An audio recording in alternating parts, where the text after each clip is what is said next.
Shalom. Nous sommes le Shabbat, juste avant les festivités de Hanouka. Et concernant la paracha de Vaïshev, j'ai trouvé un enseignement qui me paraît à la fois terrible et à la fois fascinant. Et Echai Anochi Mevakesh. Yosef Hatzadik souhaite fraterniser, souhaite retrouver cette fraternité, peut-être mise en ballottage, peut-être mise en question avec ses frères. Yaakov l'a envoyé chercher ses frères, a priori à Shrem, et cependant il ne va pas les trouver là-bas.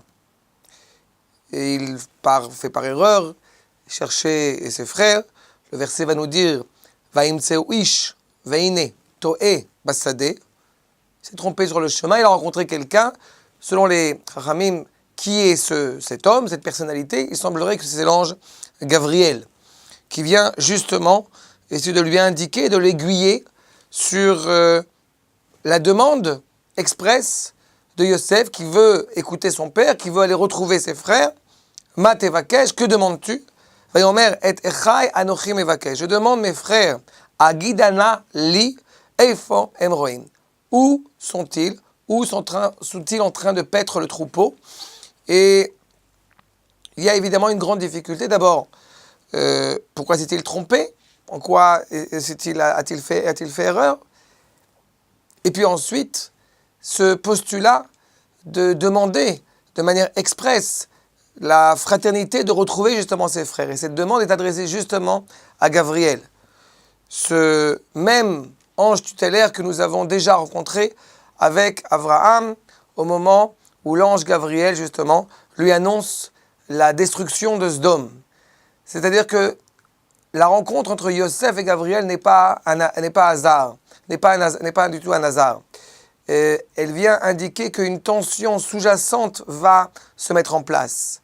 Le fait de rencontrer Gabriel, cela déjà annonce quelque chose de difficile, semble-t-il, qui va se produire.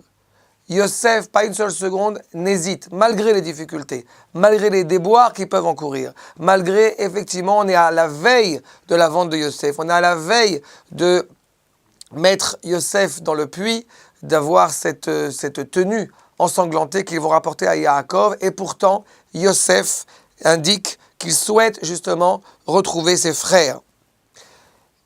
Où sont-ils en train de paître? Rohim, il y a à la fois cette notion justement de paître le troupeau, mais aussi cette notion d'avoir une reconnaissance, d'avoir une bilatéralité entre eux, entre Yosef et ses frères, et entre ses frères et lui-même. Et bien justement, nous est indiqué dans cette allusion à l'erreur qu'il va commettre en suivant malgré tout ce chemin.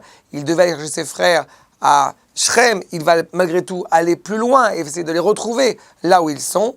Et pour nous enseigner les Chachamim que l'indication, l'allusion de To'é, eh bien, nous avons Taf, Ain, Hei, qui viennent justement déjà nous donner en allusion une indication sur la suite de la destinée d'Israël, à savoir Taf, 400 ans en Égypte, Ain, 70 ans entre le premier Beth Amikdash puis le second, et enfin Hei, l'annonce de la Géoula finale qui va commencer justement au 5e millénaire.